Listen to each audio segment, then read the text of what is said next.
Hi all welcome back to our channel. അപ്പോൾ ഇന്നത്തെ വീഡിയോയിൽ നമ്മൾ ഡിസ്കസ് ചെയ്യാൻ പോകുന്നത് BSc ബോട്ടണി 5th സെമസ്റ്ററിൽ ആൻജിയോസ്പേം മോർഫോളജി ആൻഡ് സിസ്റ്റമാറ്റിക്സ് എന്ന് പറയുന്ന പേപ്പറിൻ്റെ സിലബസും അതുപോലെ ക്വസ്റ്റ്യൻ പാറ്റേൺസും ആണ്. ഇതിൽ ഏറ്റവും കൂടുതൽ പ്രയോറിറ്റി കൊടുക്കേണ്ടത് സിസ്റ്റമാറ്റിക്സിനാണ്. ആൻജിയോസ്പേം മോർഫോളജിന്ന് 2 മാർക്കിൻ്റെ 4 ക്വസ്റ്റ്യനും 5 മാർക്കിൻ്റെ 2 ക്വസ്റ്റ്യനും 10 മാർക്കിൻ്റെ 1-2 ക്വസ്റ്റ്യൻ ചോദിക്കാം ആൻജിയോസ്പേം മോർഫോളജിന്ന്. പിന്നെ ആൻജിയോസ്പേം മോർഫോളജിന്ന് അതാണ് ചോദിക്കുക. സിസ്റ്റമാറ്റിക്സ് എന്ന് 2 മാർക്കിൻ്റെ 8 ക്വസ്റ്റ്യൻ വരുന്നുണ്ട്, 5 മാർക്കിൻ്റെ 5 ക്വസ്റ്റ്യൻ, പിന്നെ 10 മാർക്കിൻ്റെ ക്വസ്റ്റ്യൻ. 10 മാർക്കിൻ്റെ ക്വസ്റ്റ്യൻ ഏതെന്ന് വേണമെങ്കിലും വരാം.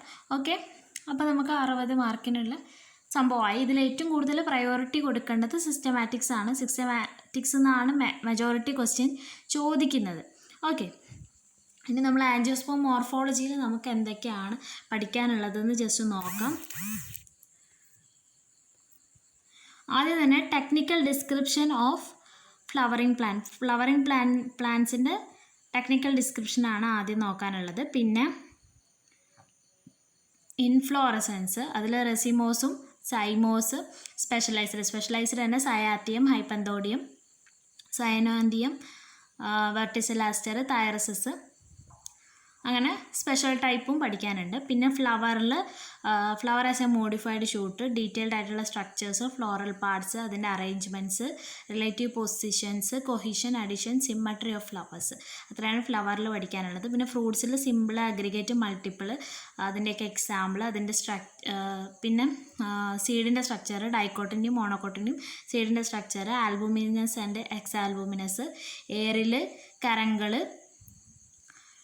പിന്നെ dispersal of fruits and seeds, types and adaptation, അതൊക്കെയാണ് ആൻജിയോസ്പേം മോർഫോളജിയിൽ വരുന്ന കാര്യങ്ങൾ.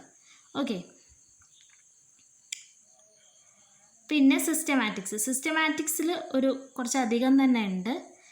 സിസ്റ്റമാറ്റിക്സിൽ വരുന്നത് ആദ്യത്തെ മൊഡ്യൂളിൽ components of systematics, identification, description, nomenclature, classification, objectives and importance of systematics ആണ് ആദ്യത്തെ ഒരു ടോപ്പിക്ക്. മൊഡ്യൂൾ 1 ആദ്യത്തെ ഒരു ടോപ്പിക്ക്. രണ്ടാമത്തെ ടോപ്പിക്ക് സിസ്റ്റം ഓഫ് ക്ലാസിഫിക്കേഷൻ ആണ്. അതിൽ ആർട്ടിഫിഷ്യൽ, നാച്ചുറൽ, ഫൈലോജനറ്റിക്, പിന്നെ ആൻജിയോസ്പേം ഫൈലോജനി ഗ്രൂപ്പ് സിസ്റ്റം, അങ്ങനത്തെ ക്ലാസിഫിക്കേഷൻ ആണ് പഠിക്കാനുള്ളത്. പിന്നെ മൊഡ്യൂൾ 2 വരുമ്പോൾ detailed study, systematic position, distribution, common members, diagnostic features, description from habitat to fruit and economic importance of the following families. കുറച്ച് families ഉണ്ട്: Annonaceae, മാൽവേസിയെ, മീലിയേസിയെ, ഫാബേസിയേൻ്റെ sub ഫാമിലീസുകൾ, പിന്നെ മെർട്ടേസിയെ, കുക്കുർബിറ്റേസിയെ, റൂബിയേസിയെ, ആസ്റ്ററേസിയെ, അപ്പോസൈനേസിയെ, സൊളനേസിയെ, അക്കാന്തേസിയെ, ലാമിയേസിയെ, യൂഫോർബിയേസിയെ, Liliaceae, ഓർക്കിഡേസിയെ, പൊയേസിയെ, ഇത്രയും ഫാമിലീസിൻ്റെ systematic പൊസിഷനും ഡിസ്ട്രിബ്യൂഷനും കാര്യങ്ങളൊക്കെയാണ് ഡീറ്റെയിൽഡ് ആയിട്ടുള്ള ഒരു സ്റ്റഡി. അതാണ് അടുത്തൊരു മൊഡ്യൂൾ എന്ന് പറയുന്നത്. ഇനി മൂന്നാമത്തെ മൊഡ്യൂൾ എന്ന് പറയുന്നത് ടാക്സോണമിക് സ്ട്രക്ചറാണ്. ഹയറാർക്കി, കൺസെപ്റ്റ് ഓഫ് ടാക്സ, പിന്നെ species, biologically, phenetic, phylogenetic, genus, family, അതാണ് മൊഡ്യൂൾ 3 ഫസ്റ്റത്തെ ടോപ്പിക്ക്. പിന്നെ ടാക്സോണമിക് ക്യാരക്ടേഴ്സ്, അതായത് concept, primitive and advanced characters, sources, comparative morphology, vegetative, reproductive, macro and micro morphology, modern trends in taxonomy, cytotaxonomy, chemotaxonomy, numerical taxonomy, molecular taxonomy and phylogenetics, അതാണ് module 3 രണ്ടാമത്തെ ഒരു ഭാഗം. പിന്നെ മൂന്നാമത്തെ ഭാഗം contribution of eminent taxonomist ആണ്. അതിൽ ഓരോ ടാക്സോണമിസ്റ്റിൻ്റെ കോൺട്രിബ്യൂഷനുകൾ. പിന്നെ വരുന്നത് മൊഡ്യൂൾ 4 ആണ്. മൊഡ്യൂൾ 4 എന്താണ്? പ്ലാൻ നോമൻക്ലേച്ചറാണ്. ലിമിറ്റേഷൻസ് ഓഫ് കോമൺ നെയിമിൻ്റെ ലിമിറ്റേഷൻസ്, ICNൻ്റെ പ്രിൻസിപ്പിൾസ്, അതിൻ്റെ ഇൻട്രൊഡക്ഷൻ മാത്രമാണ്. പിന്നെ ടൈപ്പിഫിക്കേഷൻ, നമ്മുടെ holotype, isotype, syntype, paratype, electrotype, അങ്ങനത്തെ ടൈപ്പിഫിക്കേഷൻ. പിന്നെ പ്രയോറിറ്റീസ്, മെറിറ്റ്സ് ആൻഡ് ഡിമെറിറ്റ്സ്, പിന്നെ effective and valid publication, author citation, അതൊക്കെയാണ് ലാസ്റ്റ് മൊഡ്യൂളിൽ 4th മൊഡ്യൂളിലെ ഒരു ടോപ്പിക്ക്. പിന്നെ വരുന്നത് പ്ലാന്റ് ഐഡൻറ്റിഫിക്കേഷൻ, കീസ്, ഇൻറ്റൻറ്റഡും ബ്രാക്കറ്റഡ് കൺസ്ട്രക്ഷൻ, അതിൻ്റെ അപ്ലിക്കേഷൻ, അതും കാര്യങ്ങളൊക്കെയാണ്.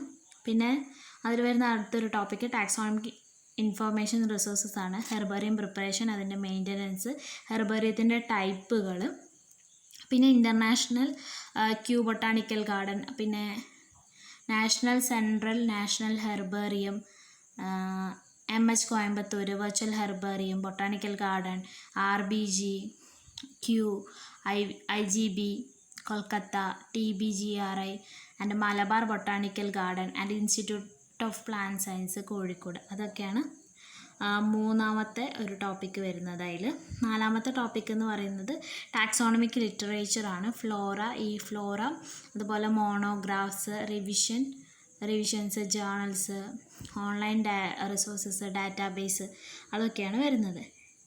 പിന്നെ ഇതിൻ്റെ പ്രാക്ടിക്കൽസിൻ്റെ കാര്യമൊക്കെ പറയുന്നുണ്ട്. അതൊന്നും നമുക്കിപ്പോൾ തിയറി പരമായിട്ടുള്ള സിലബസ് മാത്രമേ നമ്മൾ നോക്കുന്നുള്ളൂ. അപ്പോൾ ഇത്രയും കാര്യങ്ങളാണ് നമുക്ക് ഈ ഒരു പേപ്പറിൽ നോക്കാനായിട്ടുള്ളത്. ഓക്കെ, അപ്പോൾ അത്രയൊക്കെ ഉള്ളൂ. നിങ്ങൾക്ക് യൂസ്ഫുള്ളായിട്ട് തോന്നിയാൽ ലൈക്ക് ചെയ്യുക, ഷെയർ ചെയ്യുക, ചാനലൊന്ന് സബ്സ്ക്രൈബ് ചെയ്യുക. അപ്പോൾ ഇതുമായി ബന്ധപ്പെട്ടിട്ടുള്ള മറ്റു വീഡിയോസ് നമുക്ക് വരുന്ന ഇതിൽ എടുക്കാം. ഓക്കെ, അപ്പോൾ അത്രയൊക്കെ ഉള്ളൂ. ബൈ.